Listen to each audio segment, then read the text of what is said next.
ty oglądasz.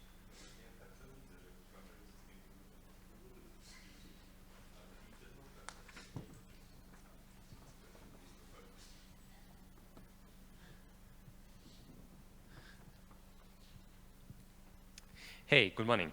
So in this room we'll be conducting workshops, and today, I'm very pleased to have you all here at the very first workshops at Verifiable Summit. Right now we'll start with a 30-minute workshop by Steve and Władysław from Opacity.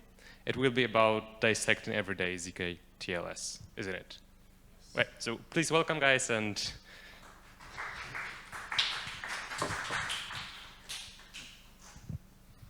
thank you. Welcome. I'm Steve. This is Vlad.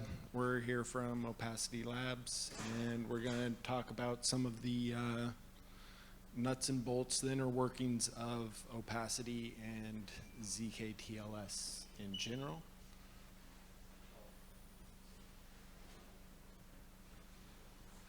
There we go.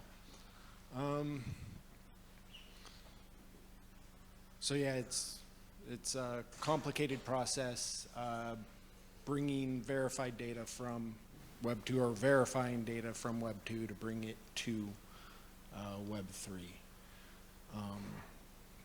Very simply, the process itself starts with just typical HTTPS, which is very uniform on the internet. Any web page you go to has the little lock icon in the bar that indicates that it's secured by SSL TLS. Essentially, we have a registry of addresses, so you know who you're talking to, and then a protocol to generate a shared secret, a secret key to encrypt the information that's shared between the server and the client.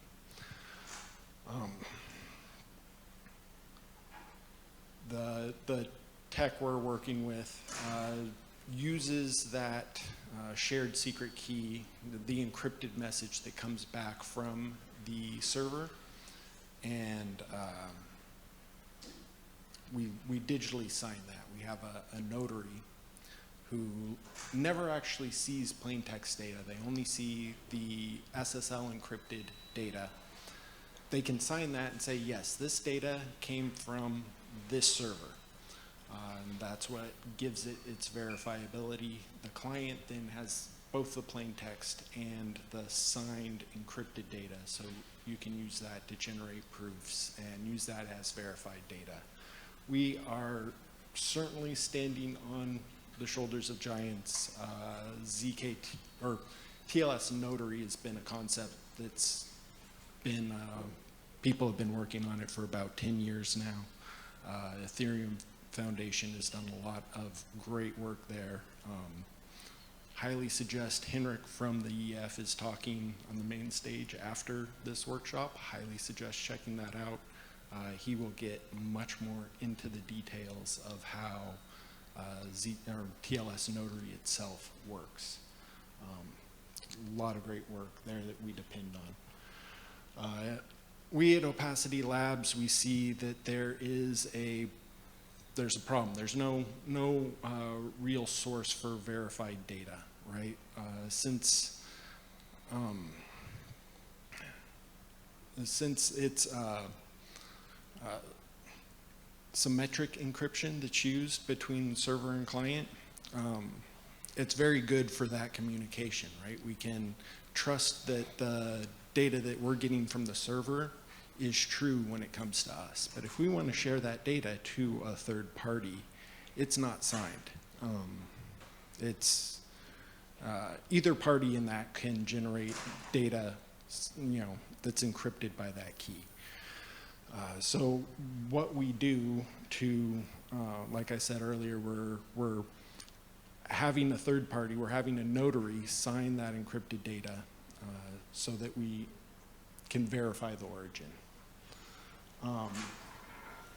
And there's a lot of pieces that go into that. Each server, each app that you interact with, the data comes back in a different format. it looks different. And so a lot of work is done by people like Vlad to figure out how to decode that and bring that into a system where we can actually generate proofs from it. So now I'm going to turn it over to Vlad so he can show you how some of that's done.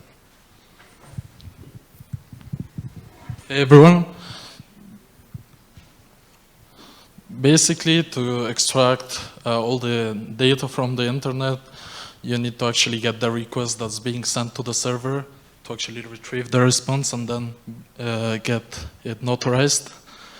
We currently use tools like Postman to basically have like a collection of all the requests that we do to all the different services where we extract data from. With the proxy, it's another tool that we use to actually intercept all the requests, and we can see and use them to extract data. And with OpenSSL, we use the tool to actually extract the certificates and then generate the proofs for the data that we actually extracted. I'm gonna give a working example on how to get from a news website a request to actually get the data.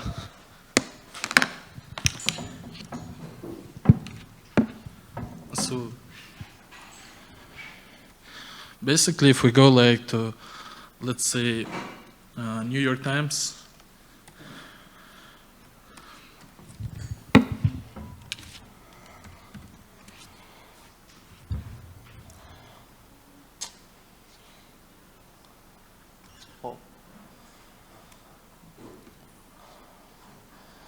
Yeah, so if we go to New York Times, when we see the, not sure whether you hear me.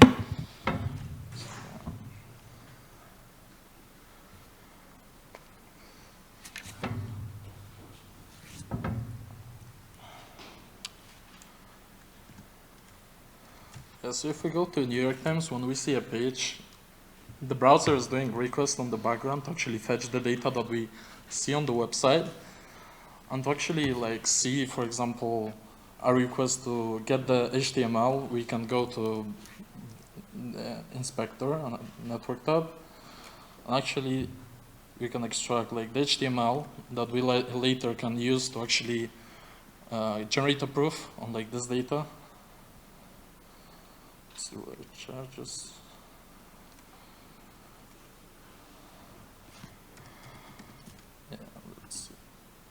We can copy as a scroll, and basically we can use the tool Postman to actually import the data. And then we have the request here. And we can fetch basically the data that we see on the page that we can later notarize.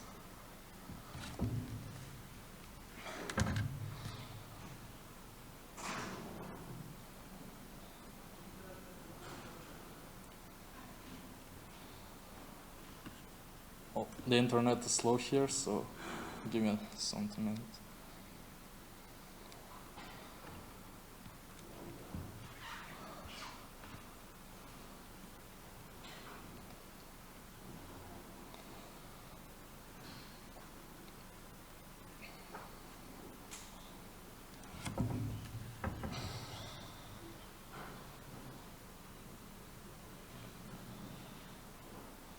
Yeah, so basically when we actually get the request, we get all the contents of this page, and then based on the SSL certificate of this page, we can actually generate a proof. And I'm gonna turn back to Steve to actually talk about how we generate the proof, and then we'll go and make a demo on how to generate the proof.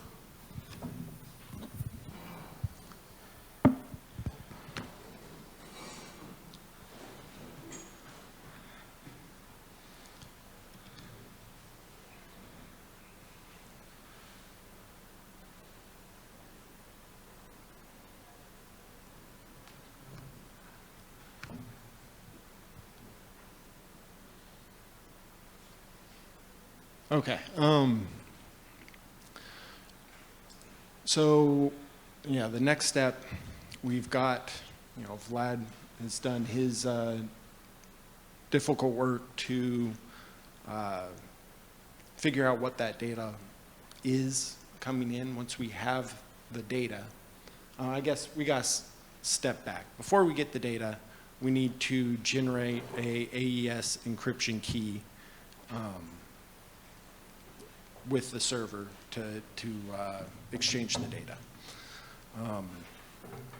zkTLS sort of steps in, we bring a notary in, and when in that key generation process, that Diffie-Hellman key exchange, we incorporate an MPC scheme so that the notary only gets part of the encryption key. So the user has half the encryption key, the notary has half the encryption key, and then you do your server request. They have to work together to encrypt the server request. And then when it comes back as encrypted data, the notary, since they don't have the full key, they can't see the request. In that, there's some complicated steps where they have to verify that the data has indeed not been compromised by the user. Once they finish that cryptographic dance to make sure that everything's copacetic, then the notary can sign off on the encrypted data. It can present that signed data to the user along with their segment of the encryption key. Now the user has everything they need. They have the full key, they have signed data, and they have the plain text data, so they can generate proofs based on that.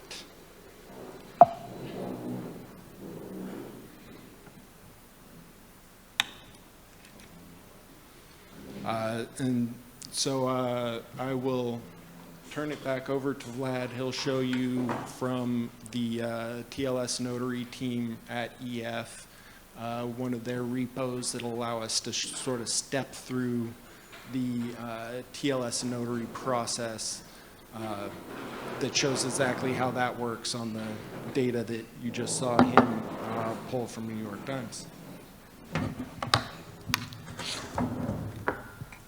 Now we are gonna generate a proof on like a stock endpoint from Apple, and basically we are gonna actually verify whether that data is actually real and proven.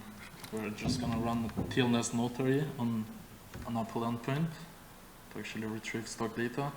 And once we have the proof, we can just go ahead, go TLS notary, get the proof, and we can actually see that we retrieve stock data from Alphabet and Google at this price, and it's actually validated and certified that this data was real.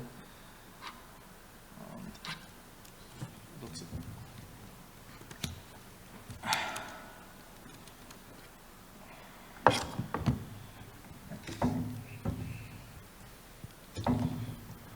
So yeah, we've got a fair amount of time for questions if you guys want to know more.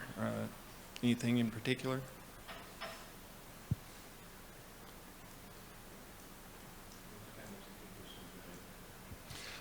That is open to the client. The proofs are generated client side, and so that's one of is once the user has the signed encrypted data and the plain text data, then they're able to redact that plain text data however they want, and then they can use that to generate a proof in any proving system they want. We're going to have in Opacity sort of a default track, which will use Noir, and then for simplicity, we'll use a lined layer so that to bring proofs on chain. But that'll be very open to the specific app. Correct. We're going to have one sort of the easy track that's built out, but we're also going to leave it open for the app developer or the user to do that however they. You use a what backend or what zkVM? Yeah, well, it'll be Noir is the language, yeah, and then the Brightenberg prover will be the default there. Perfect. Yes. Who runs the notary? So the notary is run by an eigenlayer AVS opacity network. That's, part of the process is a notary will be selected at random. So you submit your request, we make you commit to a hash of the data that's going to come back. You submit your request, and a notary is picked at random. And then we do the key exchange, the MPC, everything I just talked about. You get your data back. You have to prove that your request came back correctly, because there is an issue on MPC if the, using MPC as a notary, if the notary and the user collude, we're back to the same problem of it's a symmetric key, they can make it say whatever they want. So to combat that, we have a commit reveal scheme, and then notary selected at random, and we keep track of requests from a specific address, so that if they're trying to find a colluding node, they can just keep retrying until it works. And so we make them actually commit, do the exchange and then reveal, and then we keep track of the requests. So if there's a history of failed requests, then it's a strong indication that they're trying to cheat.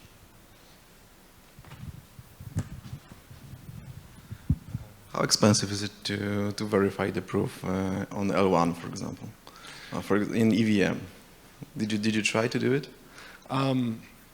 No.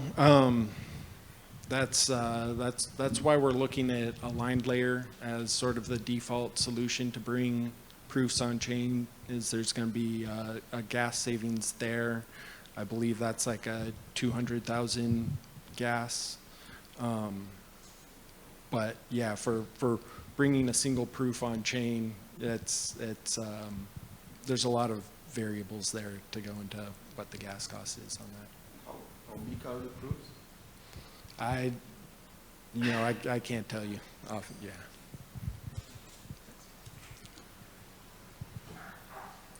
Anybody else? Right. Then, sorry. Then thank you to Steve and Vlad. Give a round of applause.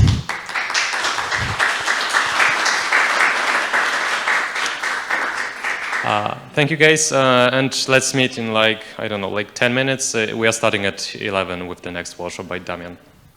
Thank you. Thank you.